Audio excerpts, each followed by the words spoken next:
दिन स्वर्गीय दिलीप सिंह भुरिया जी की पुण्यतिथि थी। कितने लोग दिलीप सिंह भुरिया जी को जानते हैं? बताओ जरा हाथ उठाकर। दिलीप सिंह भुरिया वो थे जिन्होंने पेशा कानून बनाया था। आज जितनी जोर से आवाज गूंजेगी उतनी जल्दी आपके घर बचेंगे। खाते गांव में मैं तीसरी चौथी या पांचवी बार आ रहा हूं। इसके पहले भी इसी जगह पर आंदोलन होते ना, इसी जगह पर आंदोलन हुए भाई रामदेव के लिए, तब भी मैं आया था। पूरे साथियों के साथ हम लोग आए थे, आज भी आए हैं। और आज मुद्दा कुछ और है। आज मुद्दा है उन खूनी के लोगों का जिनके घर बारिश में उजाड़ दिए वन विभाग ने। लेकिन हम लोग लड़ाई किस बात की लड़ रहे हैं? कुछ साथी अच्छी बात है, और सुप्रीम कोर्ट ने कहा है कि देश का जो मूल मालिक है वो आदिवासी है। यह हर बार मैंने इस मंच से बोला है, लेकिन कागज भी जरूरी है। इस बात का ध्यान रखिए। आज अगर हमारे पास कागज होते तो शायद ये नौबत नहीं आती। ये आपके घर जिस दिन तोड़े गए थे, आपको पता उस दिन क्या था? उस दिन स्वर्गीय दिलीप सिंह भुरिया जी की पुण्यतिथि थी। कितने लोग दिलीप सिंह भुरिया जी को जानते हैं? बताओ जरा हाथ उठाकर। दिलीप सिंह भुरिया वो थे जिन्होंने पेशा कानून बनाया था, पेशा एक्ट बनाया था 1996 में। और उसमें लिखा था कि बगैर ग्राम सभा की अनुमति के कोई भी सरकार किसी की जमीन को अधिग्रहण नहीं कर सकती है। इतना बड़ा कानून बनाने वाले की पुण्यतिथि के दिन आपके घर को तोड़ा वन विभाग वालों ने। कितनी शर्मिंदगी की बात है। और ये जो फॉरेस्ट वन विभाग है, ये वन विभाग तो बाद में ही बना है, हमसे पहले तो नहीं आया था। आपको जानकारी होनी चाहिए। जो साथी मोबाइल निकाल रहे हैं, मैं आपको एक जानकारी देना चाहता हूं। सब लोग मोबाइल से रिकॉर्ड करो। आप लोग इन लोगों से जवाब मांगना शुरू करो। मैं बता रहा हूं, आप आरटीआई लगाओ और पूछो कि भारतीय वन अधिनियम जब 1927 में बना था, जब ब्रिटिश कानून था, अंग्रेजी लोग यहाँ पर हुकूमत करते थे, तब का कानून आगे जाके संशोधित हुआ। 1980 में दूसरा कानून बना, फिर संशोधित हुआ, वो फॉरेस्ट राइट एक्ट बना।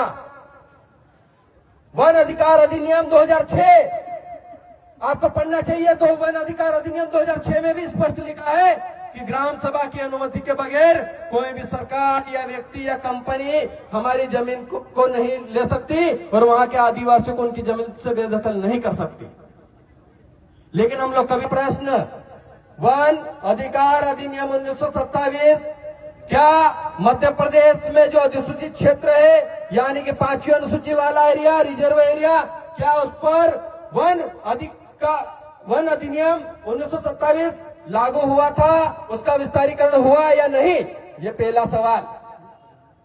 दूसरा सवाल, वन कानून के जो 1927, 1980, 2006 और अभी 2023 में फॉरेस्ट कंजर्वेशन एक्ट आया है, वो आदिवासी क्षेत्रों में विस्तारीकरण हुआ या नहीं? ये पूछो। मैं बोल रहा हूं, ये सब लोग लगाओ आरटीआई, सब अपने अपने विभाग में, अपने अपने जिलों में लगाओ। फिर देखना वन विभाग के लोग अपने यहां से धूम दबा के आपके जंगलों से भागते या नहीं। ये कागज कलम की लड़ाई लड़ना शुरू करो। ऐसे काम नहीं चलेगा। लगाओगे? ये पूछोगे, अगली बार वन विभाग आपके यहां कदम नहीं रखेगा। अभी दो तरह की लड़ाई चल रही है। मेरा समाज इतना जागरूक हो चुका है कि एक ही जगह के आंदोलन के लिए दो बार आंदोलन करना पड़ रहा है। कुछ लोग अभी एक दिन बाद आएंगे। जो साथी जिन्होंने स्थानीय साथियों ने तय किया वो आज आ गए। क्या चल रहा है? चेहरे चमकाने का काम है क्या? इन बेचारों के घर चली गए। मैंने सुना, उनसे बात करी तो बताया 15-15 दिन का जो बच्चा है वो माँ अपनी गोद में लेकर बैठी हुई है, रो रही है, बारिश हो रही है। सबको नेतागिरी करनी है, नेता बनना है। नेता बैठे, अभी नेताओं पे भी आऊंगा मैं। सवाल तो उनसे भी है, क्योंकि इन्हीं कांग्रेस के भाजपा के नेताओं के कारण हमको आज संघर्ष करना पड़ रहा है। आजादी के कितने साल हो गए? 78 साल।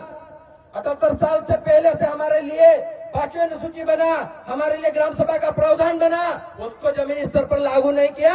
जितनी दोषी कांग्रेस है वही भाजपा भी है। इन्हीं लोगों के कारण हमको संघर्ष करना पड़ रहा है। अभी देखा, एक नेता दिखे मुझे, बैठे हैं मंच पे। अच्छी बात है कि इस आंदोलन में आए, लेकिन आपसे भी सवाल है महोदय कि जब 2006 वन जो फॉरेस्ट राइट एक्ट बना था तो वो आपकी सरकार में बना था। आपको इनको सबको पट्टे देना चाहिए थे।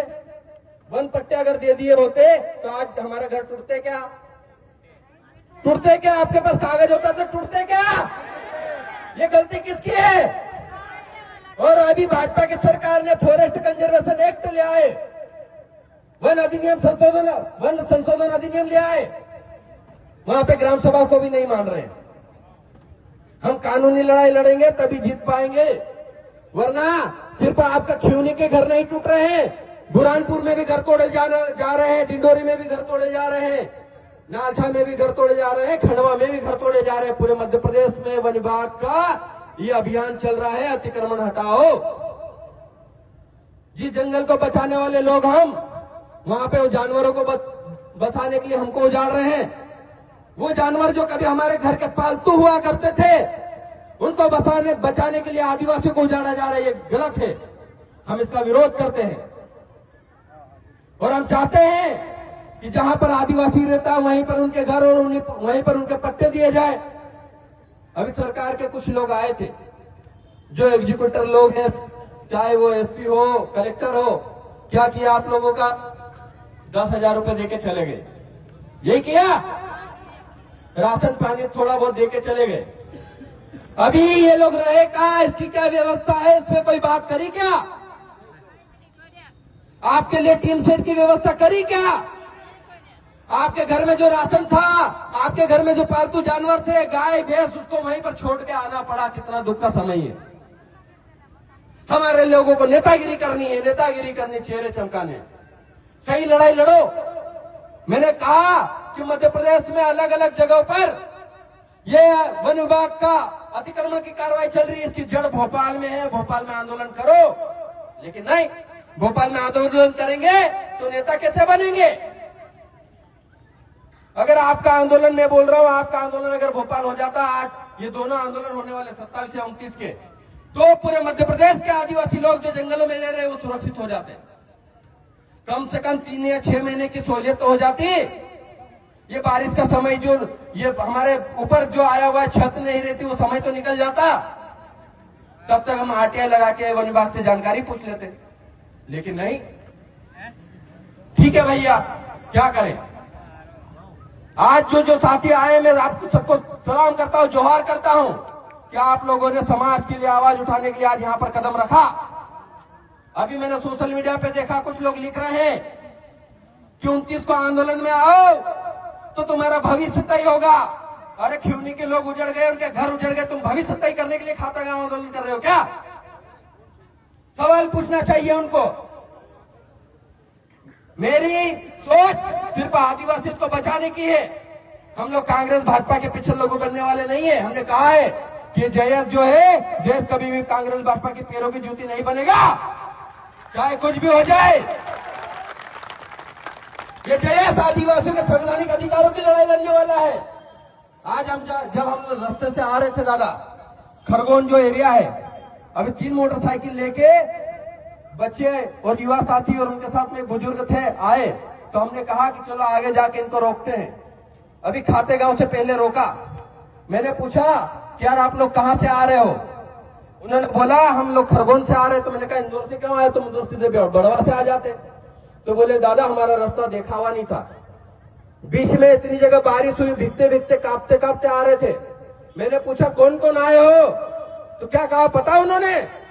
वो पिताजी जो थे उनके बोले मैं 2 बेटों के साथ आया हूं, 3 लोग एक ही परिवार के, आपके दुख दर्द के लिए आए हैं।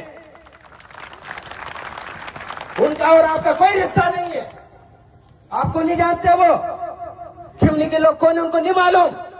बस उन्होंने सोशल मीडिया पे देखा कि मेरे परिवार के जो लोग हैं वो बारिश में उनके घर तोड़ दिए गए हैं, इसका दर्द लेकर आज यहां पर पहुंचे। तो ये जयेश की विचारधारा ने करके दिखाया है, ये जयेश के लोगों ने करके दिखाया है। ये हम सबकी मेहनत है और इस मेहनत को किसी आर्टी पार्टी के ऊपर मत चढ़ने देना। अच्छी बात है कि कुछ कांग्रेस के लोग आएंगे और हमारे बीच में बैठे हैं, लेकिन क्या कांग्रेस में इतने ही नेता है क्या?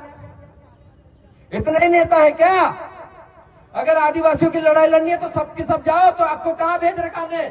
हमने जनप्रतिनिधि बना के आपको विधानसभा में लड़ने के लिए भेज रहा हूं। आप तो मुंह नहीं खुलता, क्योंकि वहां तो आपकी फोटो नहीं छपेगी ना।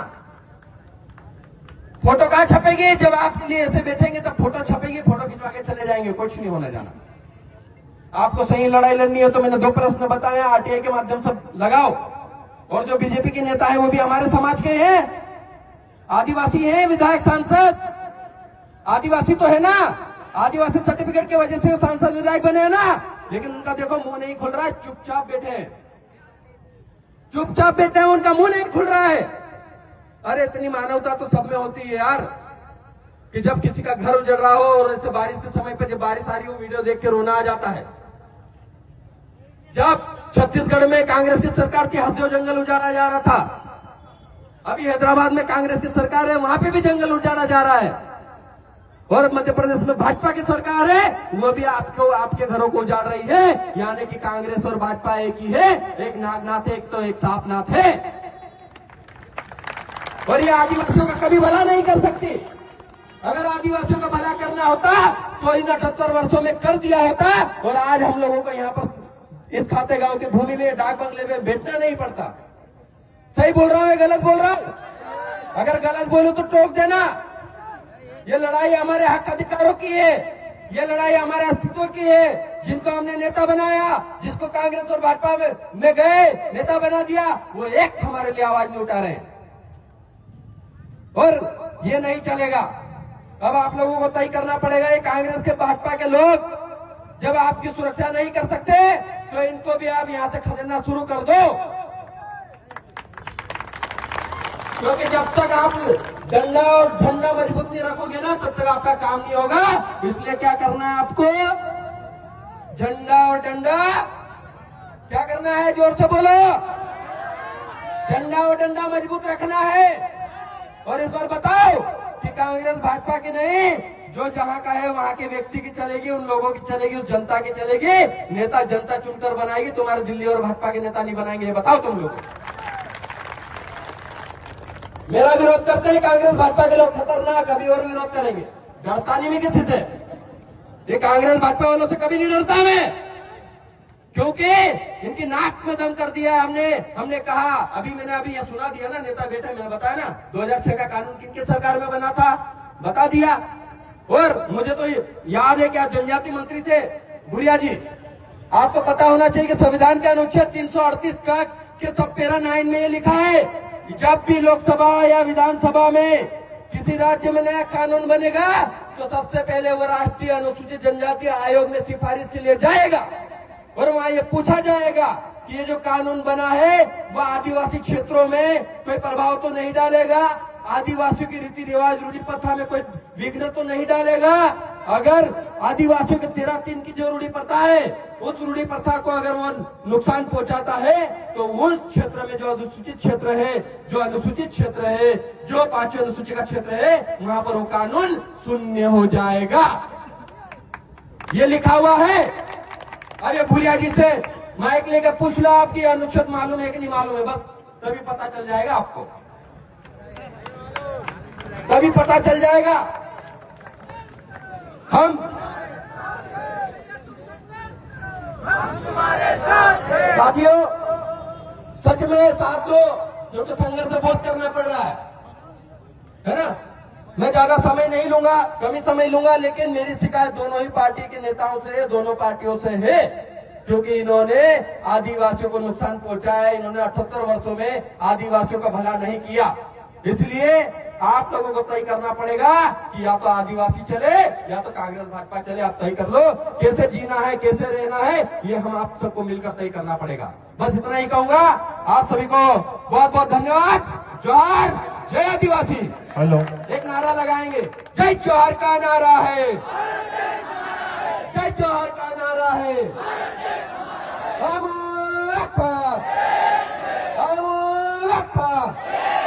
लड़ेंगे, अरे लड़ेंगे। एक आखिरी डायलॉग बोल के जा रहा हूं, उस जवानी में आग लगा देना है ना। संघर्षों के साए में असली आजादी पलती है, अरे संघर्षों के साए में असली आजादी पलती है। इतिहास उसी ओर मुड़ता है जिस ओर जवानी चलती है, जिस ओर जयस चलता है, जिस ओर आदिवासी चलता है। बहुत बहुत धन्यवाद। अब मैं